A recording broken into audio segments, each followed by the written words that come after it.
Hello හැමෝටම සුබ දවසක් වෙන්න කියලා ප්‍රාර්ථනා කරනවා. ඉතින් ඔන්න අදත් වලට ගොඩක් වැදගත් වෙන වීඩියෝ එකක් අරන් වෙලා තිනවා. ඉතින් අද මම වීඩියෝ හරහා කතා කරන්න බලාපොරොත්තු වෙන්නේ iPhone 13 එක ගැන. ඉතින් iPhone 13 එක වලට 2026ට 2027ට ගන්න එක ගැලපෙනවද? ඒ වගේම මේකේ තියෙන අප්ඩේට් ගැලපෙනවද? හැම දෙයක්ම අද මම වීඩියෝ හරහා කතා කරන්න බලාපොරොත්තු වෙනවා.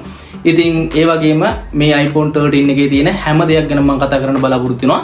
ඒ නිසා ඔයාලට මේ වීඩියෝ එක ගොඩක් වැදගත් වෙයි කියලා මම හිතනවා. ඉතින් මේ වීඩියෝ එක කොයි වගේ කට්ටියටද ගැලපෙන්නේ? ඉතින් මේ වීඩියෝ එක ගැලපෙන්නේ ඔයා iPhone 13 එකක් මිලදී ගන්න ඉන්නවනම්, ඒ කියන්නේ බලාපොරොත්තු වෙමින් ඉන්නවනම් මේ වීඩියෝ එක ඇත්තටම ගොඩක් වැදගත් වෙයි කියලා හිතනවා. ඒ නිසා අනිවාර්යෙන් වීඩියෝ එක බලන්න කියලා මම රික්වෙස්ට් කරනවා. ඒ වගේම ඔයාගේ කවුරු හරි යාළුවෙක් ඉන්නවනම් ෆෝන් එකක් මිලදී ගන්න, ඒ කියන්නේ iPhone 13 එකක් මිලදී ගන්න බලාපොරොත්තු වෙමින් ඉන්නවනම් ඒ කෙනාටත් මේ වීඩියෝ එක ෂෙයා කරන්නත් අමතක කරන්න එපා. එහෙනම් අපි තවත් හරි කතා නැතුව වීඩියෝ එකට ගිහින් මේ iPhone 13 එක ගැන කතා කරමු. ඒ වගේම තව පුංචි දෙයක් මතක් කරන්න තියෙනවා.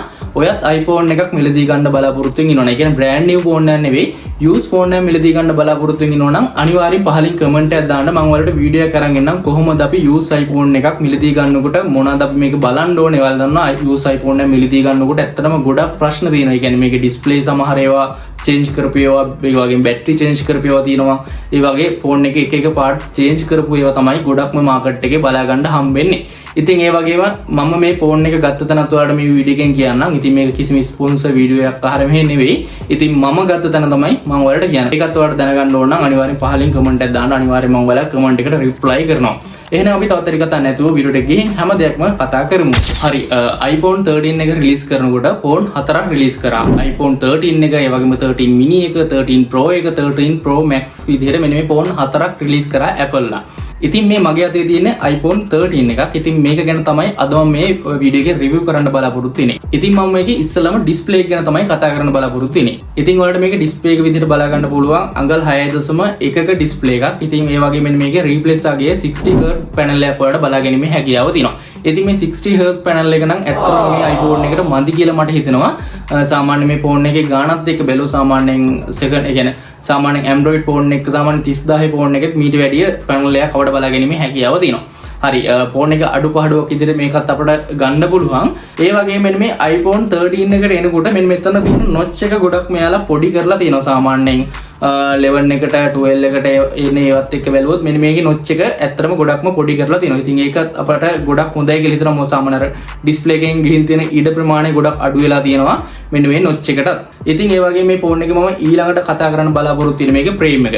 ඉතින් මේකේ frame එක අපට ඇලුමිනියම් frame එකක් තමයි බලා ගැනීමේ හැකියාව තියෙන්නේ. ඉතින් ඒ වගේම මේ පැත්තේ වලට බලා ගන්න පුළුවන් දකුණු පැත්තේ power button එක තියෙනවා. ඒ වගේම වම් පැත්තේ වලට බලා ගන්න පුළුවන් volume up down button ටික බලා ගන්න පුළුවන්. ඒ වගේම මේකේ silent button එක තියෙනවා මේ පැත්තේ ඇයිනේ. ඉතින් මෙන්න මේ ටික තමයි ෆෝන් එකේ main අපට පිටතින් බලන්න පුළුවන්. ඒ වගේම අපිට මේ පැත්තේ බලා ගන්න පුළුවන් speaker ටික, ඒ වගේම මෙතන මේ charge type එක බලා ගන්න පුළුවන්. මෙන්න මේ දේවල් වලට normally බලා ගන්න පුළුවන්. ඒ වගේම මේ ෆෝන් එකේ අපිට back එක බලා ගන්න පුළුවන් glass panel එකක් විදියට. ඉතින් ඒ වගේම ඔයාලට බලා ගන්න පුළුවන් iPhone ලක ඉස්සෙල්ලාම කැමරාව මෙන්න මේ විදිහට. ඒ කියන්නේ මෙහිම සයිඩ් එකට ආවේ මෙන්න මේ 13 එකේ. ඉතින් පළවෙනිට මේ 13 එකේ තමයි ආවේ, ඊළඟට 14 ආවා, ඊළඟට 15 එක ආවා, මෙන්න මේ විදිහට ෆෝන් ටිකේම ආවා. ඉතින් ඔයාලා දන්නවා ඊට කලින් මේකේ කැමරා සෙටප් එක තිබ්බේ මට මතක විදිහට 11 එකේ, ඒ වගේම 12 එකේ එහෙම තිබ්බේ. මෙන්න මේ කැමරා සෙටප් එක මෙහෙම කෙලින් පහලට. ඉතින් මෙන්න මේක තමයි කැමරා සෙටප් එක වෙනසක් කරලා ආවේ මේ iPhone 13 එක. නැත්නම් එකම විදිහට තමයි ෆෝන් එක ආවේ ගොඩක් දුරට. හරි, ඉතින් අපි මේ ෆෝන් එකේ දැන් ඉතුරු දේවල් ගැන කතා කරමු. ඉතින් අපි මේ ෆෝන් එකේ ඊළඟට කතා කරමු ෆෝන් එකේ performance ගැන. ඉතින් මෙන්න මේ ෆෝන් එකේ අපිට බලා ගන්න පුළුවන් A15 Bionic chipset එක බලා ගන්න පුළුවන්. ඉතින් මේ chipset එක තියෙනවා කියන්නේ ඉතින් ආයෙ කතා කරන්න දෙයක් නැහැ. superior ෆෝන් එක performance බලා ගන්න පුළුවන්. ඉතින් සාමාන්‍යයෙන් ඔයාලා දන්නවා iPhone SE2 එකේ තියෙන්නේ මට මතක විදිහට A13 Bionic chipset එක තියෙන. ඉතින් ඒකෙන් කරන වැඩ දන්නවනේ. ඉතින් ඔයාලා සාමාන්‍යයෙන් ෆෝන් එක use කරනවා නම් දන්නවා. මම දන්නවා මගේ channel එකේ ගොඩක් iPhone SE2 පාවිච්චි කරන කට්ටිය ඉන්නවා කියලා. මොකද මම ඉස්සෙල්ලාම වීඩියෝ දැම්මේ iPhone SE2 එක ගැන. ඉතින් ආයෙ හිතා ගන්න පුළුවන් මේ iPhone 13 එකේ performance ගැන. මෙන්න මේ ෆෝන් එකේ තියෙන chipset එකත් එක්ක ඔයාලට App Store එකේ තියෙන ඕනම application එකක් ෆෝන් එකට install කරගෙන වැඩ කරගැනීමේ හැකියාවක් තියෙනවා කිසිම ප්‍රශ්නයක් නැතුව. ඒ වගේම දැනට App Store එකේ තියෙන ඕනම game එකක් කිසිම ප්‍රශ්නයක් නැතුව ඔයාලට play කරගැනීමේ හැකියාවක් තියෙනවා lag එකකින් තොරව.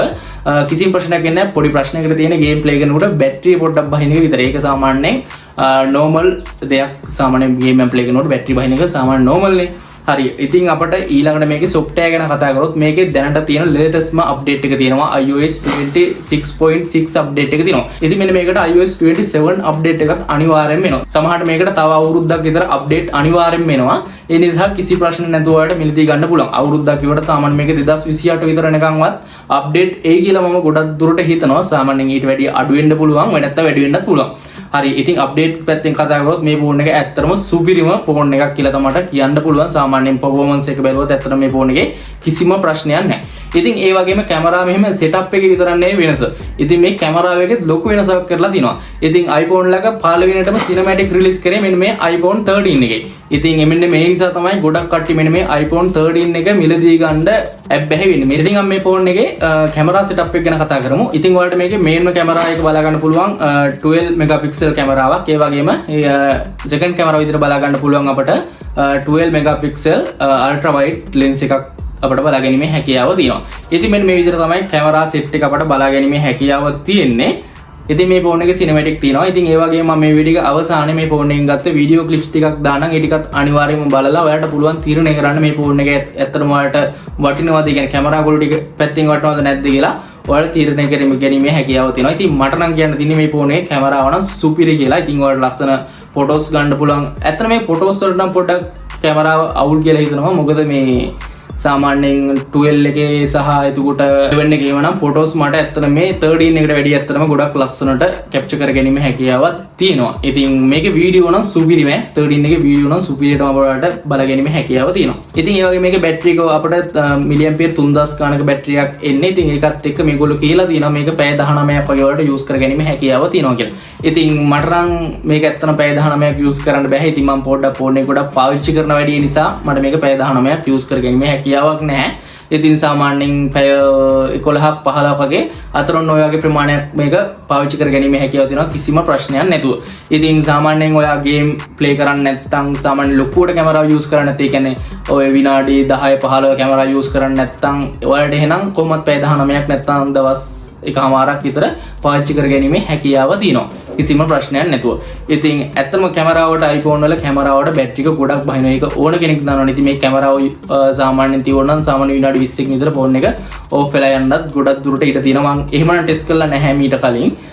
ඉතින් ඒක කැමරා ගැන කතා කරොත් අපිට ඔච්චරයි කතා කරන්න තියෙන්නේ. හරි. ඉතින් ෆෝන් එක ගැන ඔච්චරයි මට කියන්න තියෙන්නේ. ඉතින් දැන් අපි කතා කරමු මේ ෆෝන් එකේ තියෙන වාසි සහ අවාසි මොනවාද කියලා. ඉතින් මේ ෆෝන් එකේ අවාසියකට තියෙන්නේ එකම අවාසියකට තියෙන්නේ මොකක්ද දන්නවද?